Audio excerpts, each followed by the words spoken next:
It's Black Country Week. My name's Ian Marrey. In the second hour, we will be talking about Civify, which is a project that helps young people get engaged in social issues. We're joined by Michael Dunlop to do that this morning. But first, before we do that, this is Dr. Paul Collins with The Week in History. Thank you very much, Paul. This is a Black Country Week on Black Country Radio, and we're talking mayoral elections. Over the last few weeks, we've had all the candidates in, bar one, who couldn't make it. We've had Beverly Nielsen of the Lib Democrats, James Byrne of the Green Party, Pete Donnell of UKIP, Graham Stevenson of the Communist Party of Britain, and Sean Simon of the Labour Party last week. Andy Street, the Conservative candidate, was booked in. Unfortunately, a government minister came down to the region on the day he was meant to be here, and unfortunately his priorities had to change on that day. But Civify is a local organisation run by volunteers from the New Union Project that my guest in the second hour, Michael Dunlop, is part of. Good morning, Michael. Morning, Ian. How you doing? Not so bad. Michael may be known to regular listeners. He's also a volunteer here on Black Country Radio. But we're here today to talk to you about Civify. And Nathan Coyle is a local lad who sets this up, and he's been working with us and other partners to speak to all the mayoral candidates, with the exception of Andy Street, who unfortunately again wasn't able to make it. Some people just self, aren't they? But I caught up with Nathan earlier in the week and asked him about Civify. Civify is a digital democracy project. It gives young people the platform to campaign on civic issues that are important to them and looks to hold the people who make decisions on their behalf more accountable. They describe themselves as a collective of youth activists and civic hackers who are united by a passion for equality and helping to give young people the tools for social change. I caught up with Nathan Coyle and asked him, what is Civify? Yeah, so Civify is a young person's project that looks to support better civic participation in the West Midlands by giving them an opportunity to campaign on issues that they care about through the platform. And we can put them in front of politicians and we can ask them questions to hold them accountable on decisions that they make on our behalf, basically. It's completely volunteer-led. I mean, I volunteer my time too through my organisation, New Union.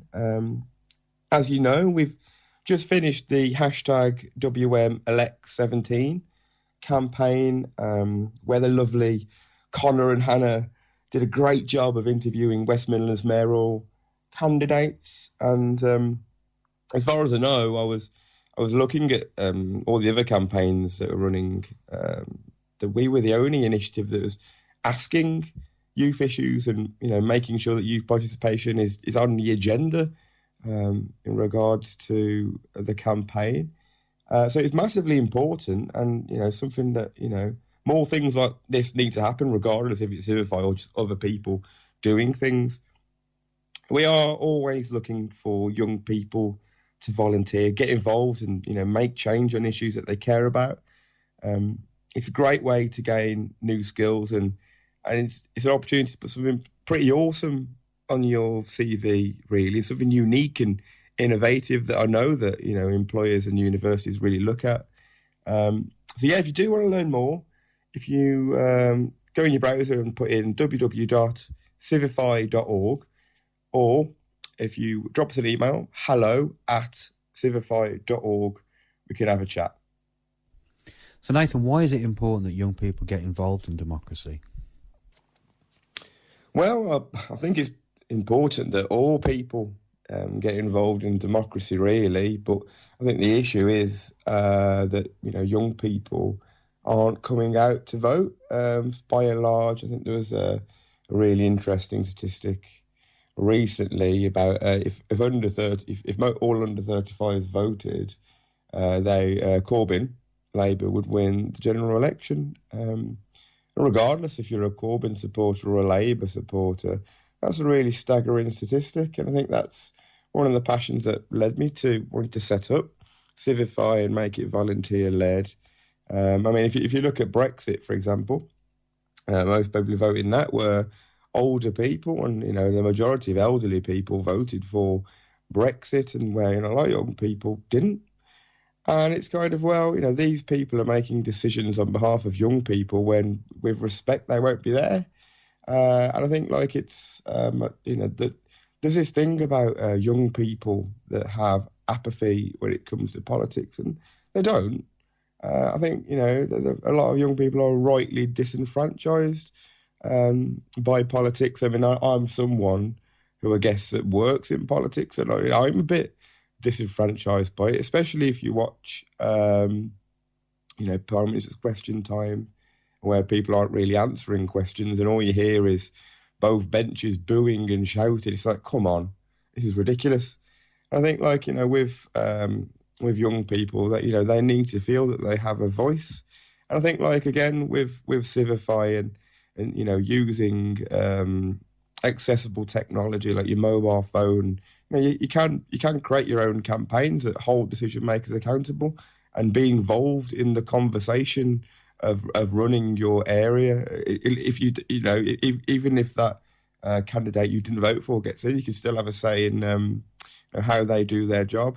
But yeah, it is an incredibly important question about young people getting in politics. And I think, you do have young people who are incredibly passionate about politics, who are really easy to get involved in it, like Connor, for example.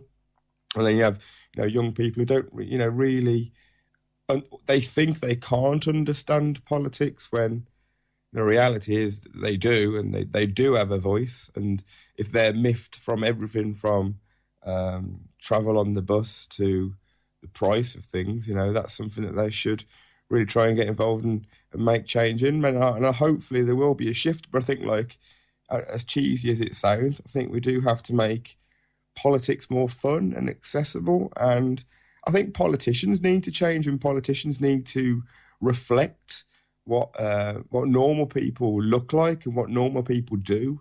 So yeah, it's a really important question, and hopefully something that can change in coming years. That was Nathan Coyle from the New Union Project and Civify. Civify website, I think, is www.civify.org. If you head over to Black Country Radio's Facebook page, there's a link on there, and you can go and have a look.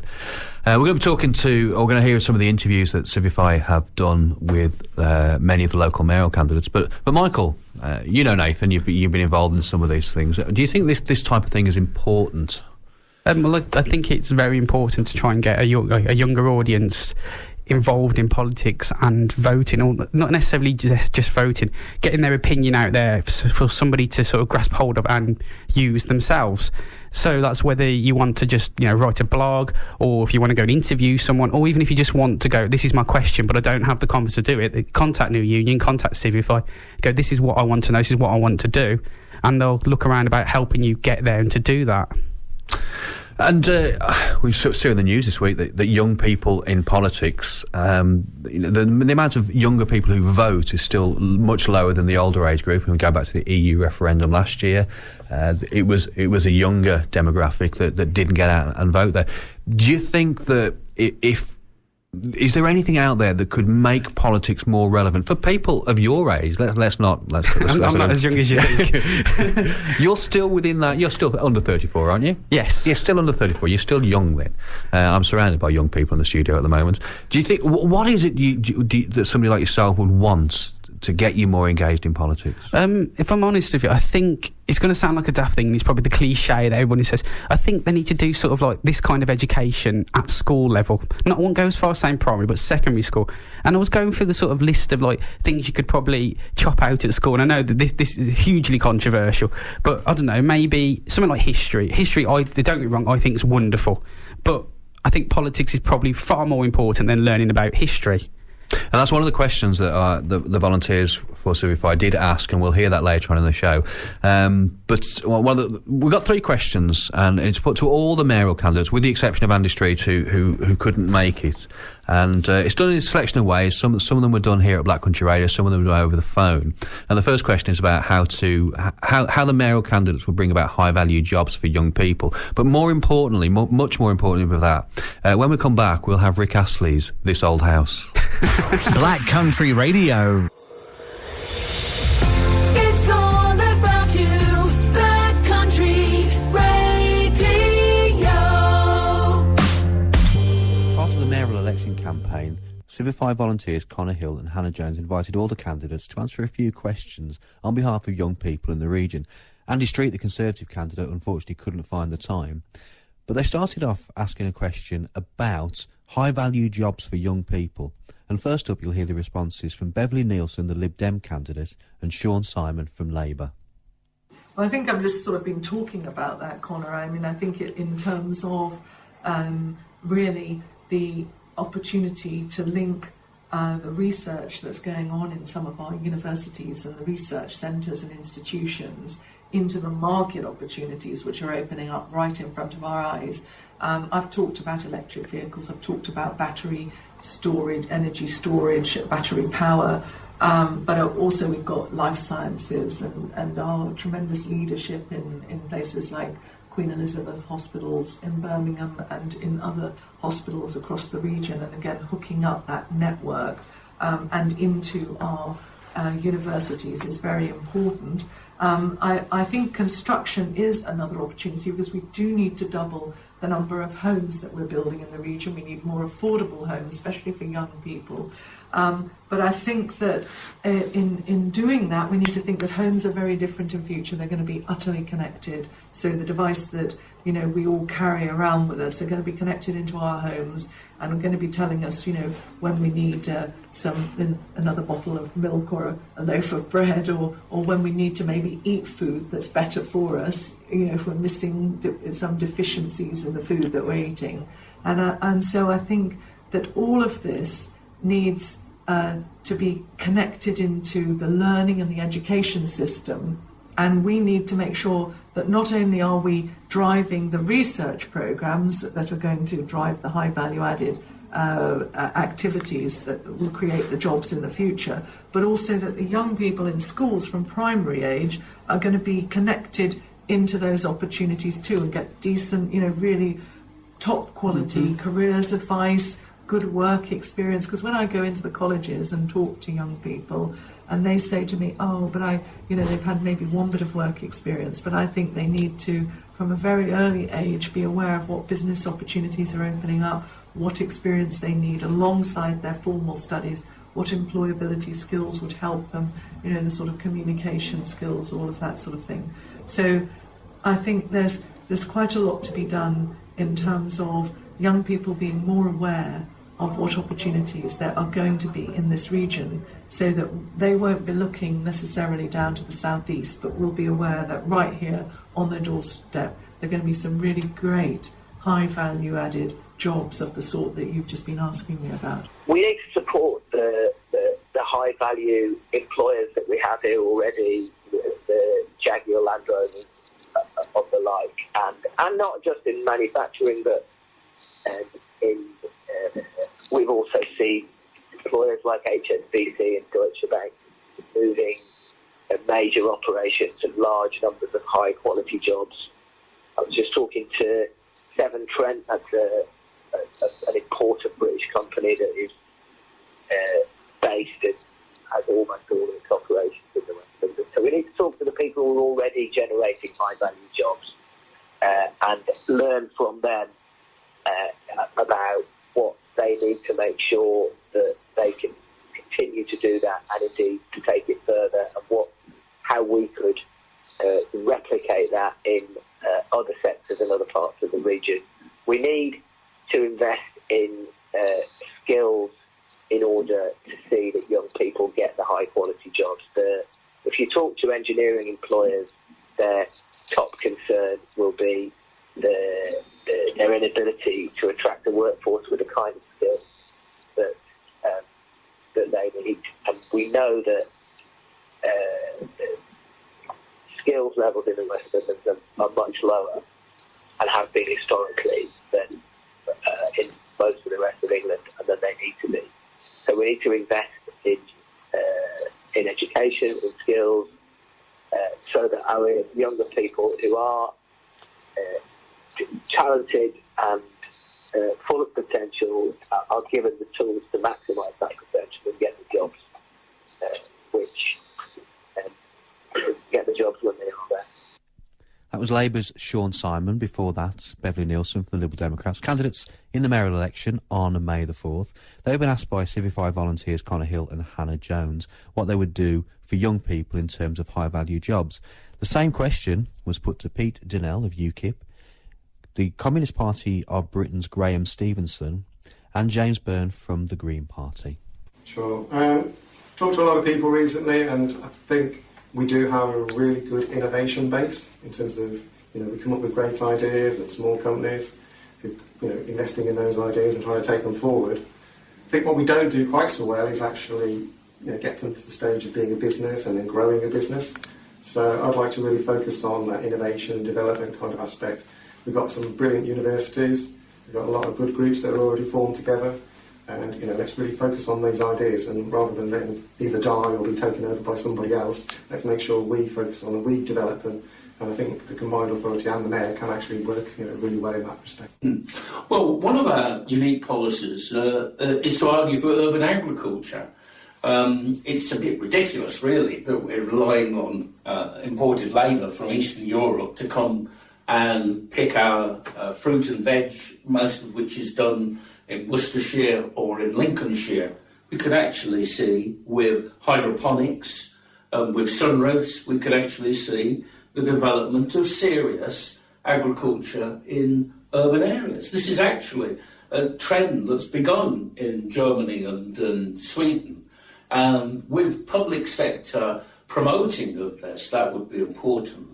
If we see a massive expansion in public transport provision, but also in the manufacture of public transport vehicles, we would need a massive expansion in public transport jobs and skills, particularly skills maintenance and engineering. And those skills are transferable. We have far too many cars running on the roads of the West Midlands, and an awful lot of them aren't properly maintained. We would need, I think, to see a much better framework for ensuring that car maintenance is managed at a proper and high level and is not overpriced and it works well, because the last thing we want to see is belching fumes of cars on the road.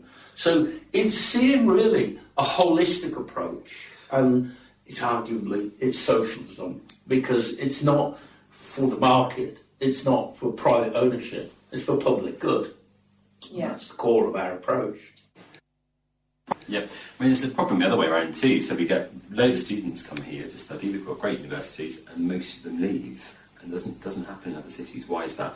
I think it's not just the jobs thing, but I'll come to that. I think actually, again, it's about identity, it's about culture, about who we are, about it being a place you're proud to come and live in. I remember when I said to my friends I was going to Birmingham University, they kind of looked at me a bit quizzically, like, why would you go there? And actually, that's wrong. Actually, when you get here, it's great, but we have to change the perception too. As far as jobs goes, I think that for too long, we basically said, right, open anything, create a job.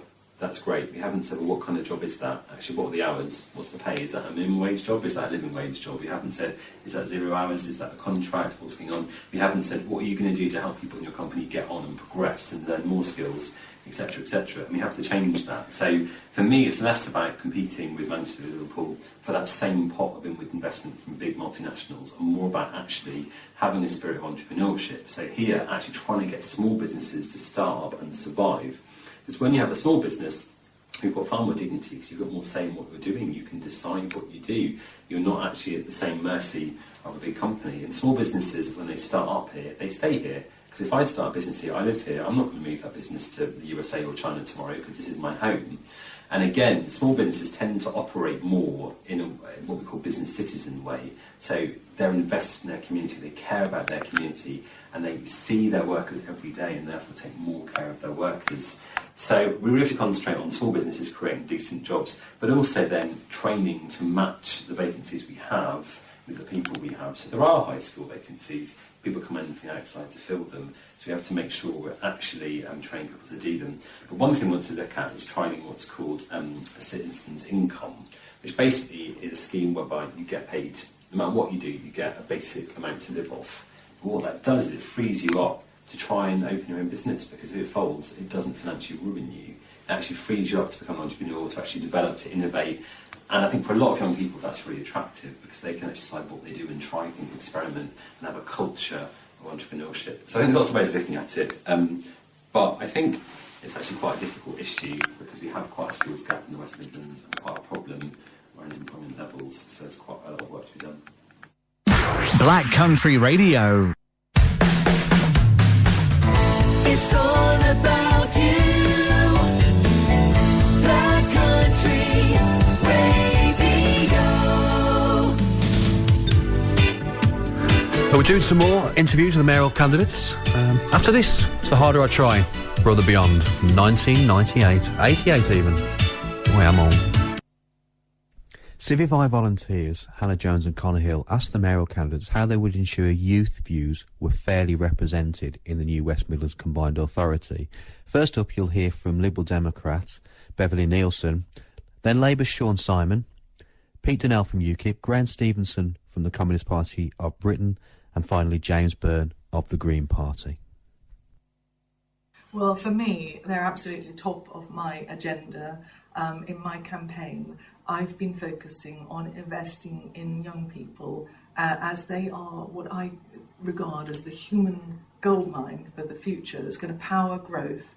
Your creativity, your energy, your insights and innovations is what's going to transform our economy and lead the future for this region. And so we have the highest proportion of students in this region, but we're not sort of seen as a Cambridge or an Oxford. In fact, our reputation isn't really where it needs to be as a region. So I want to put you as young people at the heart of my agenda. And as a result of that, I'm sort of offering free transport for young people 16 to 25. I'm offering bursaries for young people who are working with small and medium-sized businesses in the area, with manufacturing companies, or looking to start up their own, micro businesses, startups, because what we really need is to get a great deal more energy into the entrepreneurship and startups right across the region. And we need to stop the brain drain, because we've got too many young people studying here, at the many great universities and colleges across the region, and then just leaving when they've finished. And actually, there's a lot of research to show that the more you can keep graduates and people who finished their studies in a region, the greater your opportunities for success as a region are.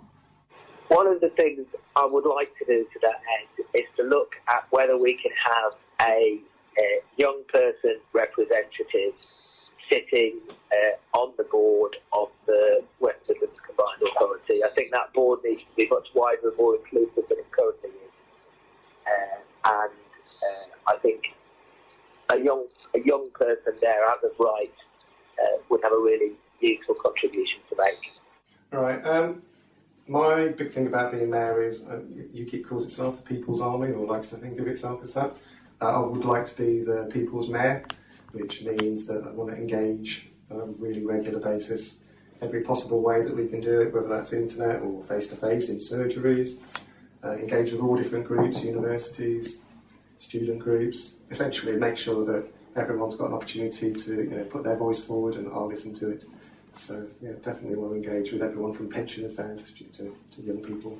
Yeah, this is quite important, really, because, already this West Midlands Combined Authority, WMCA, what a mouthful, because it rests on the full-time professional politicians in each of the boroughs, they've already created their own edifice, they've already got their own bureaucracy. For instance, as far as the issue of housing is concerned, well, you're better than I, generation rent you're called, aren't you? Young people can't get on the housing ladder, they can't get a home. So the question of availability of land is paramount for the mayor and the combined authority. What did they do? They already established a commission to look into how to get land and how to use it and what they would do with it. I'll tell you what it's going to be. It's a big building jamboree in which we're going to see gleaming palaces for offices and posh flats, but we're not going to see anything for ordinary people. Who they've got advising on this commission? Estate agents, financiers, bankers.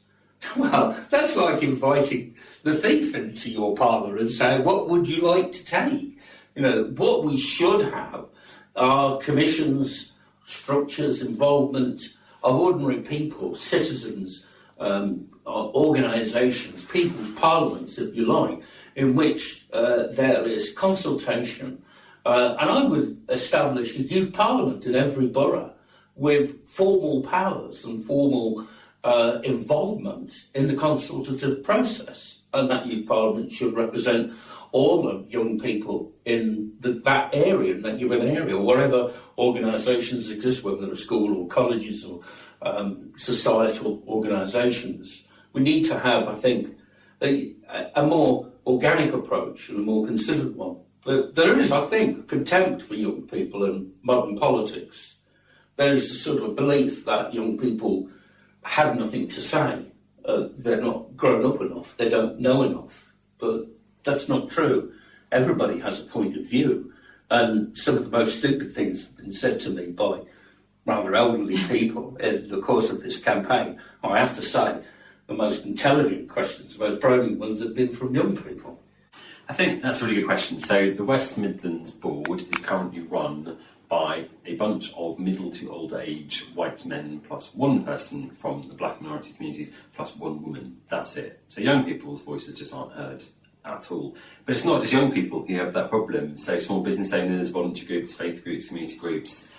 The Command Authority has a real problem and it doesn't look anything like the people it's supposed to represent. So Birmingham, for example, is, I think, the youngest city in Europe. So the fact that the youngest city in Europe has not one young person, not just those under 18, anyone under 40, I think, probably, when I'm the youngest candidate in the race to be mayor by some way, I would imagine, as a councillor, I'm one of the few younger councillors there are at all anywhere, I think, particularly in Solihull. So we need to do far more, and I think the way we need to do that is through forming some sort of assembly like they have in London of people who hold the mayor and the authority to account. They're directly elected by the public, they're broadly representative of the public, and they make sure the authority and the mayor looks out for the needs of all the people in London in their case, and in the West Midlands in our case. That's what I want to do, and I think absolutely it's right that we should have a person representing young people there. I mean, I'm a social worker myself, and I work mostly in child protection, and actually we tend to forget that children are people, young people are people by definition, and they have no voice, and actually all decisions are made without them, and that's completely wrong. So I would probably go further than just having young people represented on the board. I think we probably should look into having advocates too for groups who can't speak up for themselves. So, for example, people with severe learning disabilities, people with dementia, very young children. We need to make sure we do far more to open this up and make it more inclusive. So that's 5 of the 6 mayoral candidates who were speaking to Civify volunteers Connor Hill and Hannah Jones, telling them how they would ensure that young people's views were represented on the West Midlands Combined Authority. Andy Street, the Conservative Party candidate, was invited to take part in these interviews but was unable to attend.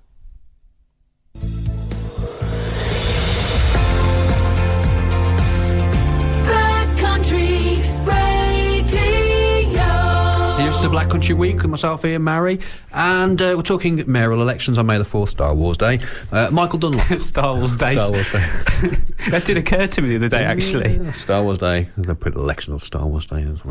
Anyway, Civify, you're involved with Nathan and Civify. How can people get involved? How can they contact all sorts of ways. You can go on the website, which is www.civify.org, or the sort of the best way to do it is go through Facebook, have a quick look. It's at Our New Union, and that's the same on Twitter as well. And I think there is also a Civify Twitter feed as well, which says at Civify. Mm-hmm.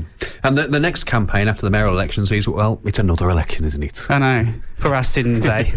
Yeah, and then the sort of early hashtag for that is hashtag WMElect17.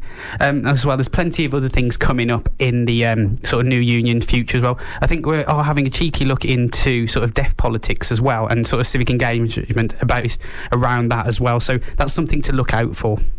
Yeah, I mean, we were very thankful to the New Union Project and Civify for providing the audio from their interviews they had with the mayoral candidates, and they asked some more questions. In the last of the 3 questions we selected from Civify volunteers Connor Hill and Hannah Jones' questions to the mayoral candidates, they were asked whether politics should be taught in school. First up, we'll hear from Liberal Democrat candidate Beverly Nielsen and then Labour's Sean Simon. Well, I think the curriculum is always quite full. Yes, if we can fit it into the curriculum in a way that makes sense for schools, then yes, I think so. But also, I do think it's really important that young people are thinking about what's going on in society, are questioning all the time, are challenging things, not accepting things just because they're the status quo, thinking about how we can do things better, and talking, and engaging all the time with the structures that are there, because there are structures there, and if you are engaging with them, which I understand, you have done yourself, Connor, in the past. You were telling me about going down to the House of Commons and speaking there. Well, I think that's great, isn't it? And really broadens your perspective on how this process of governance in this country actually works. I think the thing that I'd really like to see us do more of schools is teach more of a sense of our own, the history of our own region and our culture and uniqueness and diversity, and I'd like us to have a specifically West Midlands component to what people learn in West Midlands schools. So you would or would not support teaching politics to some degree in West Midlands schools? I don't think that teaching politics would be my top priority. I think teaching, if I was to add something to an already crowded curriculum, it would be teaching people about the region and trying to help put back some of the pride in the West Midlands. Labour's Sean Simon there, and before that, Beverly Nielsen from the Liberal Democrat Party, mayoral candidates on the 4th of May, being asked whether politics should be taught in school. And the same question was put to Pete Donnell of UKIP, Graham Stevenson of the Communist Party of Britain, and finally James Byrne of the Green Party. My view on teaching is I really want people to understand. I do believe that it should be something that the schools get involved with a lot more, but I personally would like to see, if you like, local politicians being involved in it rather than just a teacher teaching it, because inevitably they're going to potentially put a little bit of a slant for their own views on it. So yeah, I would like to see it actually in the classroom, but I'd like to see people be an organised thing with a teacher obviously in charge, but essentially let's get local politicians in there and put their actual views. I think that'd be brilliant, because I've heard things from children or young people that are just bizarre, and they have come from the classroom one way or another. So I'd like to see real information in there. Yeah, I think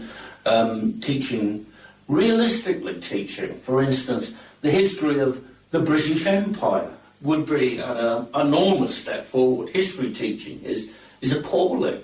The British Empire, you go to any part of the world other than where expatriate white English people are residing and ask about the British Empire, you'll get, oh yes, the empire in which the sun never set and the blood never dried. A war every year since 1847, onwards for 150 years. That's ludicrous. The British Empire only existed by plundering and exploiting peoples throughout the world. Now, we've got to live with that, with the consequences of that. But it does mean that if we address it properly, we can also gain benefits from it. Our culture has been massively improved. Curry is our national dish. And so rightly so. So perhaps we can learn to think of, for instance, the 1851 Indian Mutiny, as British politicians call it, whereas in India, school children are advised that it's the first war of Indian independence. We've got to get our mindset into that, because Britain, out of the European Union, trying to sell its goods and wares, technology and drugs in a wider world, it's not going to sell stuff to China and to India and to Africa unless they see us as a reformed country, as a different country. It means a different settlement, I think, a more progressive, anti-racist and anti-imperialist position. Hugely. I think I would support not only teaching politics, teaching sociology, teaching people to look at society and go, well, why is it like this? How is it elsewhere? How has it been? How could it be? How should it be? Why is it that way?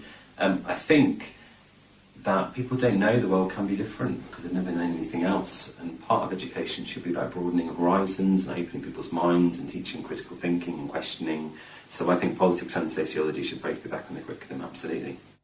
James Byrne there from the Green Party, and before that, Graham Stevenson, the Communist Party of Britain, and UKIP's Pete Donnell answering questions from Civify volunteers Connor Hill and Hannah Jones about whether politics should be taught in school. And if you want to hear any more of those interviews, you can head over to Civify's website.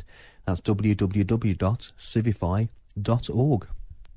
Nathan Coyle from Civify has been in touch, Michael. He says that you got it wrong. Yeah, it's hashtag UKElect17. Many apologies, dude. It's been a pleasant show. Thank you very much, everybody, for coming in. Linda Waltho and Baron Snape in the first hour. Michael, thank you for coming in. Pleasure. I've had a very happy hour.